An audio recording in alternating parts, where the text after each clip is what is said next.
Hi everyone, it's Silas Ram, AsianCultureVulture.com. We're at London Film Festival, our home film festival, and we've just interviewed some filmmakers. There are a few world premieres coming up, there's some restored classics. So let's go and find out more.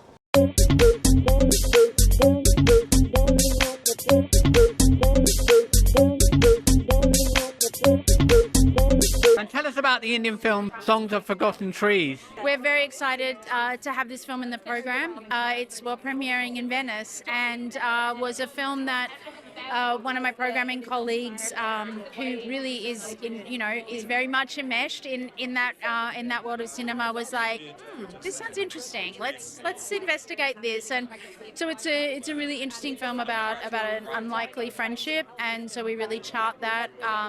And we, again, you get to see a society, but you're really seeing it through the eyes of these two main protagonists. So I think people are going to be very excited to see this one. And it's lovely to have films which feel very, very brand new. And so, audiences are getting those first chances to see them. And then the Sri Lankan, again, another classic, The Girls, I think, Sumitra Peries. Tell us a bit about why you wanted this to be, again, it's a restoration print. Yeah, and so for all of the restoration films in the program, we work very closely with our colleagues across BFI Archive and BFI South Bank, who are looking at films all year round as well. So it's a really rewarding process for us because we get to program with other colleagues as well. And this film, it's newly restored this year. It had its premiere in Bologna at the Cinemateca Ritrovato, I believe. But this restoration, people have really been waiting for it for quite a while. And so it's been very anticipated. And I think, for those in the restoration cinema world, they're very excited about this film. And I think it's really interesting for us to be able to see a film from Sri Lanka. It's not decades old, but it's still, again, you get that sense of the past and how does that, what does it tell us about the present times we live in? And so I think that's what's really interesting about looking at archival cinema. And then what about Annapurna Sriram's ktoys? So this is in our cult section, and I feel like if John Waters' cinema is something that chimes with you, then this is really in that vein, an anarchic film. It's queer, it's sort of bubblegum pop.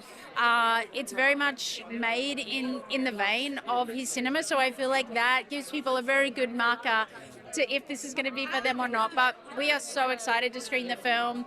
We'll present the first screening at the Prince Charles Cinema, which is such a wonderful venue partner of ours, and we just know that is going to be such a fun night. So if John Waters is your thing and you want to discover something new and exciting, then you need to come and see ktoys. Anything for you on a personal level? I know they're like all your children and all that, but anything for you which has some personal, maybe resonant?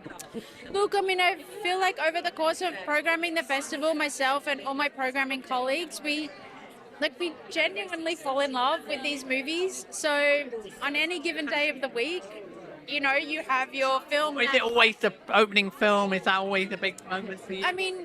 What's so great about the opening and closing film this year is it's really special for us when filmmakers come to the festival and then they bring their next film back.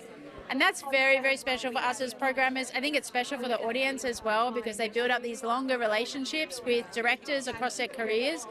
But to have an opening night and a closing night from filmmakers who've played at the LFF before, that feels really special and thrilling for us. Well, good luck and have a great festival. Thank you.